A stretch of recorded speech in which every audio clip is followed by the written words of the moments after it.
Haleluya, puji Tuhan. Sukacita surga menyambut setiap sahabat-sahabat Grace News dimanapun berada. Di pagi yang luar biasa, mari kita arahkan hati kita untuk diisi oleh kebenaran firman-Nya yang pastinya menyegarkan, menguatkan, menyembuhkan, memulihkan seluruh kehidupan kita. Amin. Kita satu dalam doa. Tuhan, pagi yang indah kami serahkan ke dalam tangan-Mu saat kami akan merenungkan firman-Mu Tuhan. Kau berbicara kepada setiap kami yang mendengarkan berita kabar baik ini lewat rekaman ini Tuhan. Jangan biarkan satu orang pun yang terlewatkan. Kuasa-Mu bekerja Bapa, dalam nama Yesus kami berdoa. Amin. Nah saudaraku, dalam hidup ini tidak mungkin kita mulus-mulus saja. Dalam kita mengiring Tuhan Yesus, nggak mungkin juga hidup kita itu lancar dan mulus-mulus saja. Sering kita jatuh, ya, sering kita gagal, ya. Meskipun kita tidak pernah merencanakan untuk gagal, tetapi namanya kita hidup di dunia ini, tidak ada orang tanpa kejatuhan. Tidak ada orang bisa berjalan tanpa pernah jatuh.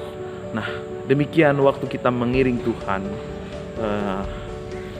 karena kita masih hidup dalam kedagingan kita, maka selalu akan memungkinkan buat kita untuk jatuh. Tetapi kita bersyukur ada Tuhan yang setia memulihkan kita. Bukan kita yang setia, tetapi Tuhanlah yang setia. Sebagaimana Tuhan menunjukkan kesetiaannya kepada Petrus. Petrus yang telah menyangkal Yesus, ia telah meninggalkan Yesus, ya. Lalu ia kembali kepada pekerjaan yang semula. Kenapa? Karena ia merasa bersalah, karena ia merasa tidak layak. Tetapi puji Tuhan, Tuhan mencari yang terhilang. Kalau mungkin selama ini, mungkin saat ini di antara Bapak Ibu Saudara ada merasa tidak layak, merasa gagal, ini kabar baik buat saudara. Apa yang dilakukan oleh Tuhan Yesus kepada Petrus dikatakan di dalam Yohanes 21 ayat 17. Kata Yesus kepadanya untuk ketiga kalinya, "Simon anak Yohanes, apakah engkau mengasihi aku?" Maka sedih hati Petrus karena Yesus berkata untuk ketiga kalinya, "Apakah engkau mengasihi aku?" Dan ia berkata kepadanya, "Tuhan, engkau tahu segala sesuatu. Engkau tahu bahwa aku mengasihi engkau." Kata Yesus kepadanya, "Gembalakanlah domba-dombaku."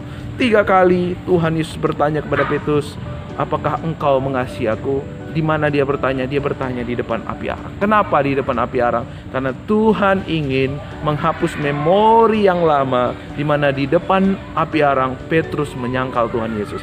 Tuhan ingin mengganti memori yang lama dengan memori yang baru, yaitu dengan Yesus bertanya, "Apakah engkau mengasihi aku?"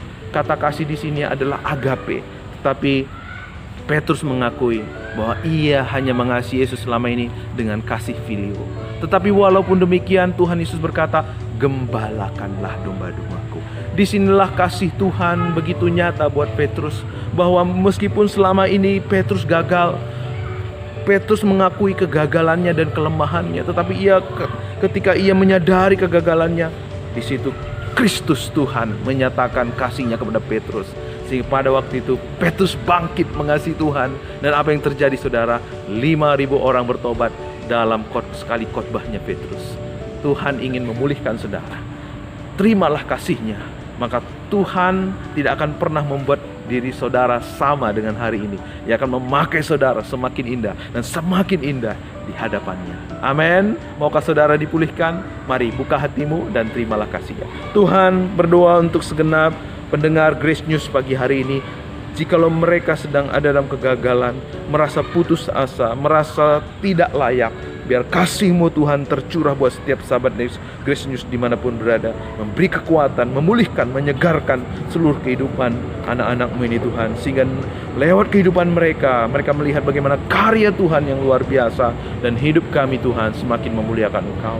Di dalam nama Yesus kami terima kasih-Mu yang memenuhi seluruh jiwa, hati, dan pikiran kami. Di dalam nama Yesus kami berdoa. Haleluya. Amin. Selamat menerima pemulihannya. Tuhan Yesus memberkati. Amin.